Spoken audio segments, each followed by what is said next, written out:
โอเคครับก็กราบสวัสดีคุณผู้ชมทุกท่านด้วยนะครับก็ยินดีต้อนรับเข้าสู่เกม Mafia Mayhem นะครับของค่าย PG นั่นเองนะครับผมซึ่งวันนี้ผมก็มีทุนอยู่ที่500เหมือนเดิมนะครับผมก็เดี๋ยวผมจะมาเริ่มเบสที่5 บาทก่อนแล้วกันนะครับผมเบสเช็คไปก่อนเลยครับผมไปกันครับ10ไหลครับผม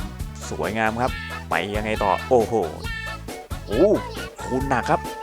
คูณร้อยโอ้โหสวยงามครับดอกนี้เปิดมาก่อนเลยครับผม300ครับดอกนี้มาเต็มเลยครับ325 บาทนะครับผมไปกันต่อครับยังเหลืออีกนะครับผมในการหมุนออโต้นะครับซึ่งไม่ใช่การหมุนฟรีนะครับผม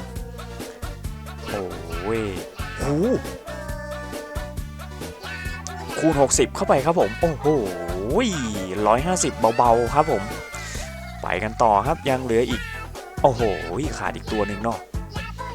มาครับเบ็ด10ไปเลยครับผมสวยครับยังไงต่อโอ้โหมีแต่คูณใหญ่ๆทั้งนั้นเลยสวยงามครับดอกนี้325ครับผม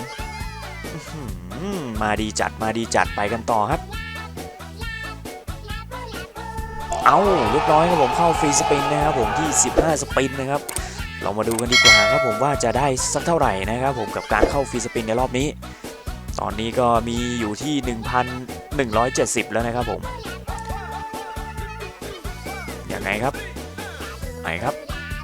ไหลไหมไม่ไหลนะครับผมโอ้โหคูณ2ครับเอาเอไหลต่อครับแบบนี้ไปครับคิวว่ายังไงยังอยู่นะยังอยู่สนับมือไปครับคูณใดๆคูณใดๆอุ้ยคูณใหญ่ๆโอ้โหคูณไม่ใหญ่เลย10มาดิโอ้โหไม่เป็นไรครับยังเหลืออีกเป็น10สปินนะสนับมือว่าไงโอ้ยได้อยู่เอาเอไหลไปครับยังไงคูณโอ้โหมีแต่คูณเล็กๆทั้งนั้นเลยโถเอ้ยคูณ10เข้าไปครับ160นะไม่บึ้มบั้มเหมือนข้างนอกเลยเว้ยเฮ้ยไปครับสนับมือไหลต่อครับแบบนี้โอ้โหเคไปด้วยครับบวกกับเคไปด้วยนะโอ้ยเอไม่มานะแล้วคูณใหญ่ๆมันหายไปในหมดนะ210 บาทครับไปครับยังเหลืออีก9สปิน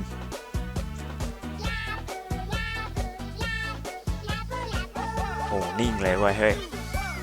นิ่งเลยเว้ยเฮ้ย5สปินสุดท้ายมาสักทีหน่อยเฮ้ยเงินว่าไงโอ้โหคูณเล็กอีกแล้วไม่มีคูณใหญ่ๆเลยเว้ยเฮ้ยหมวกไปครับ10มาเถอะโอ้โห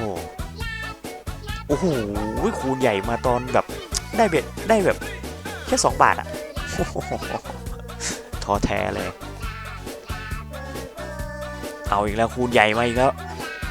โอ้ยคูณ100หน่อยก็ไม่ได้นะดอกนี้มาเคไหลต่อครับเงินว่ายังไงขอหน่อยก็ไม่ได้โอ้โหน่าสงสารได้มา500โถอะไรครับเนี่ยมาดูข้างนอกแล้วดูข้างนอกโอ้โหข้างนอกคูณใหญ่ด้วยคูณ100มาสิโอ้โหคูณ25นะสวยงามครับ 1,725 ครับผมดอกนี้ตอนนี้ผมก็เบ็ดอยู่ที่30นะมาขอสัก 5,000 เถอะจะถึงไม่ถึงคูณ25เข้าไปครับ 1,700 สวยงามครับผมถึงแน่นอนครับแบบนี้โอเคเรียบร้อยครับก็ก่อนจะจากกันไปนั้นผมก็ฝากกดไลค์กด Subscribe ช่องผมเพื่อเป็นกำลังใจให้ผมทำคลิปต่อไปด้วยแล้วกันนะครับผมไว้เจอกันใหม่คลิปหน้าสำหรับวันนี้สวัสดีครับผม